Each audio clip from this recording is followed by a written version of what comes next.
Hello అండి, నమస్తే. బాగున్నారు కదా?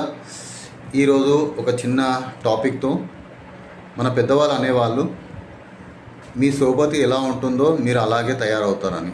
అంటే మనం మంచి వాళ్ళతో తిరిగితే మనం మంచివాడిగా అవుతాము, అదే చెడ్డవాడితో తిరిగితే చెడ్డవాడని పేరు వస్తుందని అనేవాళ్ళు. అవునా? ఒకవేళ తాగుబోతుతో తిరిగితే నువ్వు కూడా తాగుబోతువే అవుతావని చెప్పేవాళ్ళు. అంటే ఎలా మనం సోబతి చేస్తామో అలాగే మన రిజల్ట్ ఉంటుంది. అవునా? అయితే మన దగ్గర అంటే మనం ఎప్పుడైతే పుడతామో దేవుడు ఒక ఇద్దరు మిత్రులను ఇచ్చాడు. ఒక సంతోషం, ఒకటి దుఃఖం.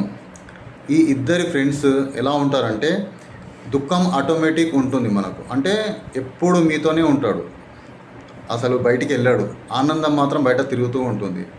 మీరు ఎప్పుడైతే మీ ఆనందాన్ని అంటే ఆ ఫ్రెండ్ని మీరు మీ లోపల ఎప్పుడైతే మీరు దాన్ని ఎల్లప్పుడూ ఉంచుకుంటారో అప్పుడు మీకు దుఃఖం అనేది ఉండదు. అయితే మీరు ఆనందాన్ని గురించి ఆలోచిస్తుంటేనే మీకు ఆనందం వస్తుంది. వేరే వాళ్ళని కూడా మీరు ఆనందంగా ఉంచగలుగుతారు, సంతోషంగా ఉండగలుగుతారు మీరు కూడా. అవునా? ఈ వీడియో మీకు నచ్చినట్లయితే లైక్ చేయండి.